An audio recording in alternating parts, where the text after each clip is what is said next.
Hello friends, I am Syed Hussain. आज हम देखने वाले प्रॉफिट एंड लॉस अकाउंट का सेकंड प्रॉब्लम, एडजस्टमेंट वाला। फर्स्ट हमने देखा विदाउट एडजस्टमेंट, अब हम देखेंगे विद एडजस्टमेंट। ट्रायल बैलेंस और क्वेश्चन में जो आइटम में कंटेंट है उसकी एक ही एंट्री होती है और एडजस्टमेंट के कंटेंट की दो एंट्री होती है। एडजस्टमेंट का मतलब है वो सारे ट्रांजेक्शन हम जो लेने से छूट गए, उन सारे ट्रांजेक्शन जो हम लेने से छूट गए उनको एडजस्टमेंट बोला जाता है, उसे हमें एडजस्टमेंट करना पड़ता है। इसीलिए हर ट्रांजैक्शन के दो इफेक्ट होते हैं, एक डेबिट दूसरा क्रेडिट। उसी तरह हर एडजस्टमेंट की दो एंट्री होगी, एक डेबिट में जाएंगी तो दूसरी क्रेडिट में। तो हम पहले टिक कर लेते हैं कौन से आइटम डेबिट में जाएंगे, कौन से क्रेडिट में जाएंगे, या कौन से आइटम इसमें नहीं आएंगे। खर्चे पूरे डेबिट में रिकॉर्ड करना है और इनकम पूरी क्रेडिट में। सबसे पहला आइटम दिया है ग्रॉस प्रॉफिट, क्रेडिट में जाएगा। सैलरी एंड वेजेस दोनों मिला के दिया है। वेजेस तो ट्रेडिंग में जाता है, लेकिन यहाँ पे आप देखिए सैलरी एंड वेजेस है और पहला नाम वर्ड सैलरी है। अगर पहला वर्ड वेजेस एंड सैलरी ऐसा हो जाता तो वो ट्रेडिंग में आता, वो पीएनएल में हम लेते नहीं, क्योंकि पहला वर्ड यहाँ सैलरी है, सैलरी एंड वेजेस, इसलिए डेबिट में खर्चा है। डिप्रिसिएशन खर्चा डेबिट में, एडवर्टाइजमेंट भी डेबिट में। अब जनरल एक्सपेंसेस दिया और ट्रेड एक्सपेंसेस दिया है। मैंने आपको नोट बताई थी, एक नोट हमें ये याद रखनी है कि अगर क्वेश्चन में जनरल एक्सपेंसेस और ट्रेड एक्सपेंसेस दोनों एक साथ दिए तो फिर जनरल एक्सपेंसेस ये पीएनएल में जाएगा और ट्रेड एक्सपेंसेस ये ट्रेडिंग अकाउंट में जाएगा। अब यहाँ ट्रेड एक्सपेंसेस हम पीएनएल में लेंगे नहीं। बैक डेट का मतलब है पैसे डूबना, ये अपने लिए लॉस है, लॉस का अकाउंट डेबिट। उसके नीचे दिया रिजर्व फॉर डाउटफुल डेट, है ना। हमें पता है कि बिजनेस में हमने लोगों को पैसा उधारी में देके रखा है, तो हमारे पैसे अगर वो डूब गए तो इसका इफेक्ट बिजनेस में हो सकता है, हमारा बिजनेस भी डूब सकता है। तो उससे बचने के लिए हम क्या करते हैं, एक फंड बना के तैयार रखते हैं अपने पास, जिसमें हम प्रॉफिट में से थोड़ा थोड़ा पैसा जमा करके उसमें डालते हैं, ताकि कोई पैसा अगर डूबा है तो वो लॉस हम वहां से रिकवर कर सके। तो देखिए हमने फंड में कितना बना जमा करके रखा था पैसा, 4000। तो ये फंड का पैसा जो है वो अपने लिए इनकम हो गई और वो इनकम हम इसी लॉस में से रिकवर करेंगे। तो ये जो होता है रिजर्व फॉर डाउटफुल डेट, ये बैक डेट में से माइनस होता है, डेबिट में से माइनस। हम जब प्रॉब्लम सॉल्व करेंगे तो बैक डेट का पूरा प्रोफार्मा रूल हम देख लेंगे वहां पे। लॉस बाय फायर, लॉस का अकाउंट डेबिट। रॉयल्टी ये ट्रेडिंग में जाती है, पीएनएल में नहीं आएगी। मशीन एसेट है वो इसमें नहीं आती।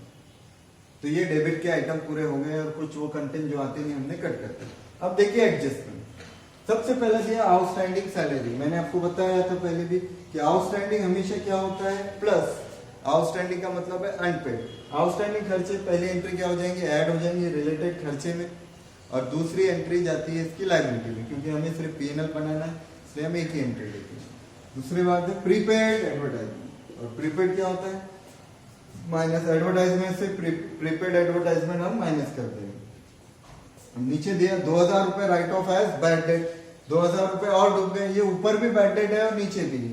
ये ऊपर जो बैड डेट दिया है ये ट्रायल बैलेंस वाला है, क्वेश्चन वाला है, और नीचे वाला जो दिया गया है आपको वो एडजस्टमेंट वाला है। ये पहले डूबे थे पैसे, ये अभी अभी डूबे, तो ये लॉस है ना, लॉस का अकाउंट डेबिट, ये यहाँ पे हम डेबिट में ऐड करेंगे। फिर make provision reserve for doubtful debt at 5% on debtor of ₹60,000। 60,000 के जो डेटर थे उन पे हमें 5% की रिजर्व फॉर डाउटफुल डेट की प्रोविजन करनी है, यानी कि वो पैसा हमें फंड में डालना है उतना। तो वो भी हमारे लिए खर्चा है और खर्चे का अकाउंट भी डेबिट, ये भी आएगा डेबिट साइड। चलिए अब देखिए इसको सॉल्व करते हैं। हम सबसे पहले क्रेडिट साइड में लेंगे by gross profit GP 4,25,000। 4,25,000। Next salary and wages, खर्चा है डेबिट में, इनर में सैलरीज एंड वेजेस कितना था 65,000। वो आइटम जिससे रिलेटेड एडजस्टमेंट है उसकी अमाउंट इनर में आएगी, और वो एडजस्टमेंट में जो ट्रीटमेंट दी है प्लस माइनस की, वो उसमें हम प्लस माइनस करेंगे, एड लेस करेंगे। अब एडजस्टमेंट क्योंकि आउटस्टैंडिंग की है तो आउटस्टैंडिंग हमेशा क्या होता है, ऐड। आउटस्टैंडिंग सैलरी हम क्या कर देंगे इसमें, ऐड। टोटल कितनी सैलरी हो जाएंगी, 70। डेप्रिसिएशन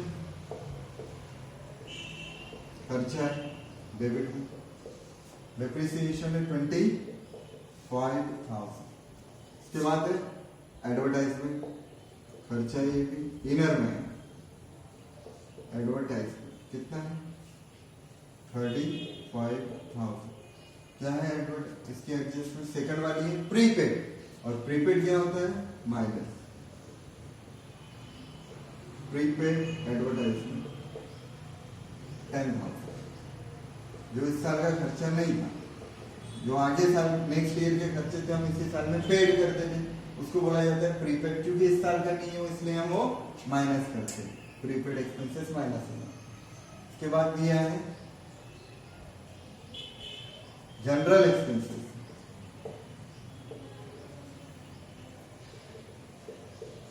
$10,000।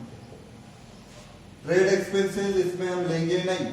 बैड डेट, देखिए अब बैड डेट का पूरा मैं आपको रूल लिखा के दे रहा हूं, इसको हमेशा ध्यान रखिए। सबसे पहले आता है ओल्ड बैड डेट।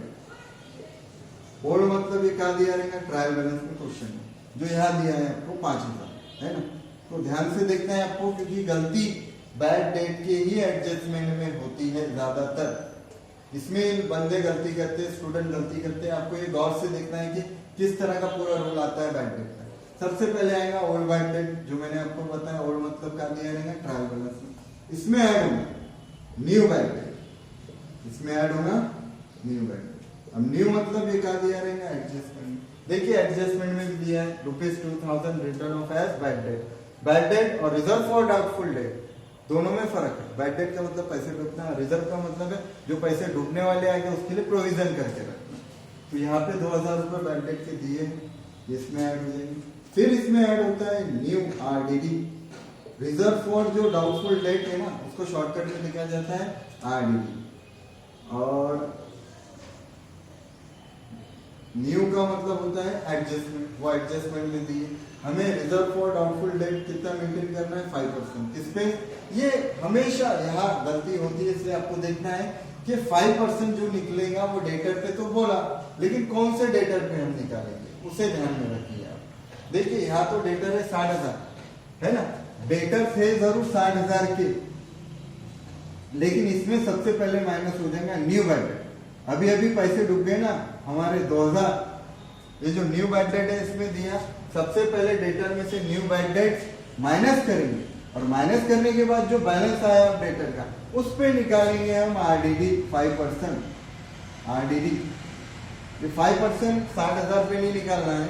60,000 में से पहले हमें क्या करना है, बैड डेट के न्यू बैड डेट के अमाउंट, न्यू बैड डेट की अमाउंट माइनस करनी है, उसके बाद जो आया उस पे निकालना है 5%।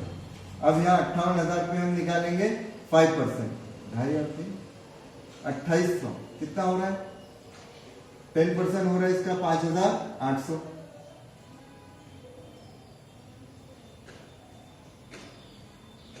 5,800 और 2,900, 5% हो जा रहा है 2,900। तो 2,005 के आधा 2,500 के आधे 400, 2,500 प्लस 400 तो 2,900। तो 2,900 इस तरह हम निकालेंगे। देखिए हमने किस तरह निकाला, डेटर में से न्यू बैड डेट माइनस करा, उसके बाद जो है उस पे 5% निकाला। यहाँ पे आप लिख सकते हैं 5% किस पे, 58,000 पे 2900। अब ये तीनों की टोटल इनर नहीं है, 5, 6, 7, 8, 9,900। अब इसमें से माइनस होगा आपका ओल्ड आरडीडी। ओल्ड मतलब ये दिया रहेगा ट्रायल बैलेंस में। देखिए ट्रायल बैलेंस में भी एक रिजर्व फॉर डाउटफुल डेट है, तो ये जो है माइनस हो जा रहा है। ये हमारे पास इतना पैसा बच गया है फंड में, वो हम यहाँ पे रिकवर करेंगे।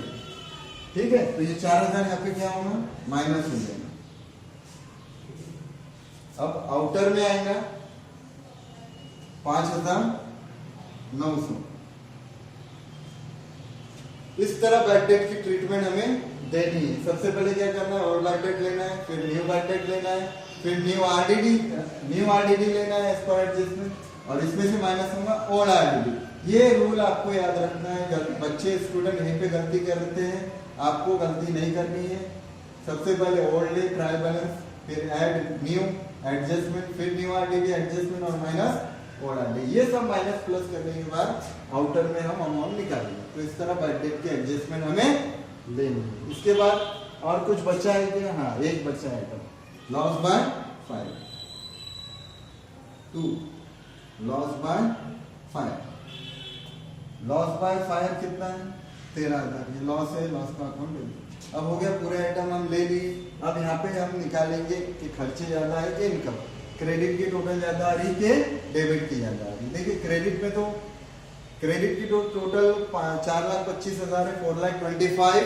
अब डेबिट की हमें देखना है, टोटल डेबिट की कम है, यानी कि यहाँ पे आ रहा है आपका नेट प्रॉफिट, नेट प्रॉफिट, और ये होगा transfer to balance sheet, credit minus debit. अब डेबिट के कंटेंट हम माइनस कर देंगे। पहले इधर की टोटल करते 25, 25, 50, 50, 50, 120, 130, 130, 140, 143, फिर 5, 900, यानी ये हो रहा है आपका 148, 900। और इधर की टोटल है अपनी 4,25,000। क्रेडिट में से डेबिट हम माइनस कर देंगे, कितना आएगा देखिए 10, 1, 9, 6, 5, 2,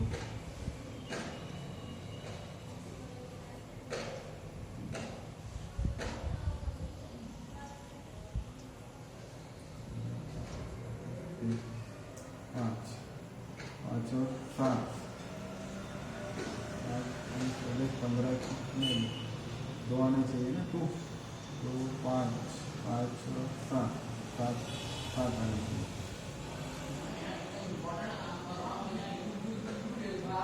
3, 4,25,000, 3,76,100। एक बार आप भी करके देख सकते हैं कैलकुलेटर से या ओरल, 376,100 इतना ही आ रहा है नियर अबाउट, ठीक है। तो क्रेडिट माइनस डेबिट, क्रेडिट की टोटल में से हमें डेबिट की टोटल माइनस करनी है, टोटल आएंगे 5,25,000,